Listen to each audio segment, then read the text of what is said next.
అందరికీ నమస్తే అండి. ఈరోజు రెసిపీ పాలకూర పప్పు. పాలకూరలో ఎన్నో పోషక విలువలు ఉంటాయి. అలాగే కాల్షియం ఎక్కువ ఉంటుంది. ముఖ్యంగా హార్ట్ పేషెంట్స్‌కి చాలా మంచిది. అయితే ఇప్పుడు ప్రాసెస్ చూద్దాము. ముందుగా పాలకూర 2 కట్టలు తీసుకొని శుభ్రంగా కడిగి చిన్న చిన్న ముక్కల కింద కట్ చేసి సైడ్ ఉంచుకున్నాను. ఇప్పుడు చూపించిన కప్పుతో కందిపప్పు తీసుకొని వాటర్‌తో ముందు వాష్ చేసుకున్నాను. ఆ వాటర్ పడేసి మరొకసారి కొంచెం వాటర్ వేసి వాష్ చేసుకున్నాను. ఇప్పుడు ఇందులోకి ఒక మీడియం సైజ్ ఉల్లిపాయ కట్ చేసి వేసుకున్నాను. 5 నుంచి 6 పచ్చిమిర్చి వేసుకున్నాను. వేసుకొని ఏ కప్తో అయితే కందిపప్పు వేసుకున్నానో అదే కప్తో 2.5 కప్స్ వాటర్ వేసుకున్నాను. వేసుకొని మూత పెట్టి 5 నుంచి 6 విజిల్స్ కొట్టించాలి. చూసారు కదా, పప్పు చక్కగా ఉడికిపోయింది. ఇప్పుడు దీన్ని పక్కన పెట్టుకుందాము. ఇప్పుడు మళ్ళీ స్టవ్ ఆన్ చేసుకొని ప్యాన్ పెట్టుకుంటున్నాను. ప్యాన్ పెట్టుకొని ఆయిల్ వేసుకోవాలి. ముందుగా కొంచెం ఆయిల్ వేసి కట్ చేసిన పాలకూరని వేసి ఫ్రై చేసుకోవాలి.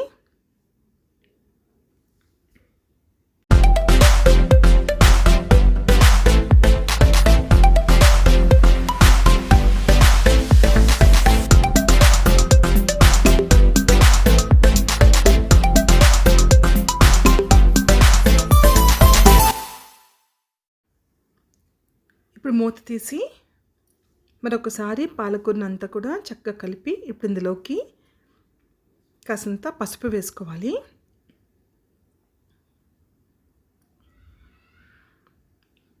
పసుపు వేసి మరొకసారి బాగా కలుపుకొని లో ఫ్లేమ్లో దీన్ని ఫ్రై చేసుకోవాలి. మూత పెట్టుకోవడం వలన ఇది వేగంగా ఫ్రై అయిపోతుంది.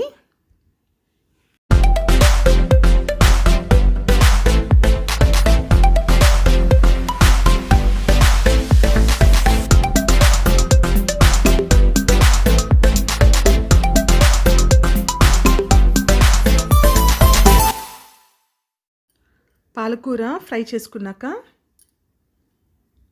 మనం ముందే బాయిల్ చేసి ఉంచుకున్న పప్పు వేసుకోవాలి. వేసుకొని 1 నిమిషం పాటు కలుపుకుంటూ లో ఫ్లేమ్లో కుక్ చేయాలి. ఇప్పుడు ఇందులోకి ఒక 1 గ్లాస్ వాటర్ యాడ్ చేయాలి. వాటర్ యాడ్ చేసిన తర్వాత పప్పు అంతా కూడా చక్కగా ఉండలు లేకుండా కలుపుకోవాలి.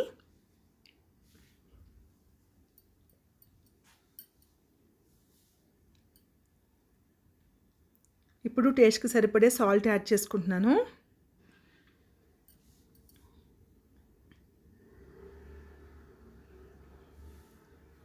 సాల్ట్ యాడ్ చేసుకొని పప్పుని మరొకసారి కలిపి మూత పెట్టుకోవాలి. మూత పెట్టుకొని ఒక 3 నుంచి 4 నిమిషాల పాటు లో ఫ్లేమ్లో ఉంచాలి. అంతే, పప్పు అయితే రెడీ అయిపోతుంది. ఇప్పుడు దీన్ని పోపు పెట్టుకోవాలి. పోపు కోసము చిన్న సైజు బాండీ పెట్టుకొని ఆయిల్ వేసుకున్నాను. ఒక 3 టీ స్పూన్లు 2 కానీ 3 టీ స్పూన్లు కానీ ఆయిల్ వేసుకొని ఆయిల్ హీట్ అయిన తర్వాత 1/2 టీ స్పూన్ ఆవాలు, 1/2 టీ స్పూన్ జీలకర్ర, ఆవాలు జీలకర్ర చిటపట్లాడిన తర్వాత బాగా చితగొట్టిన వెల్లుల్లిపాయలని వేసుకోవాలి. వెల్లుల్లిపాయలు కొంచెం ఎక్కువ వేసుకుంటే పప్పు అనేది చాలా టేస్టీగా ఉంటుందండి. వెల్లుల్లిపాయలు కాస్త వేగిన తర్వాత ఇప్పుడు గుప్పెడు కరివేపాకు వేసుకున్నాను. అలాగే 4 నుంచి 5 ఎండుమిరపకాయల చీలికలు వేసుకున్నాను.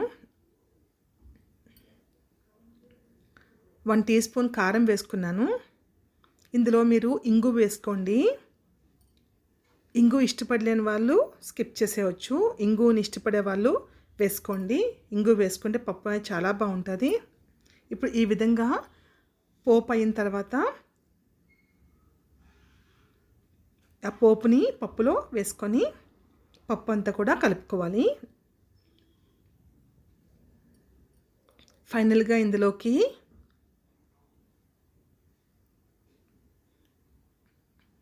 నిమ్మరసం వేసుకోవాలండి.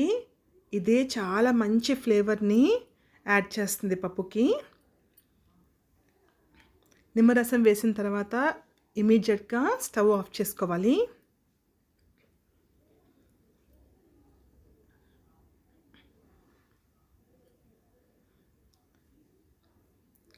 నిమ్మరసం వేసిన తర్వాత పప్పు అంతా కూడా ఒకసారి బాగా కలుపుకోవాలి. ఈ నిమ్మరసం వేయడం వల్ల పప్పు అనేది థిక్గా అయిపోదు, అంటే గట్టిగా అవ్వదు. ఎంతసేపు అయినా కూడా పలుచగా బాగుంటుంది.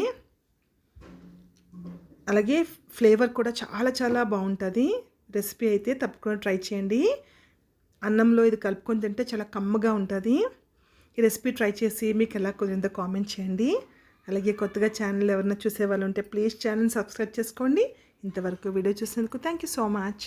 Take care. బాయ్.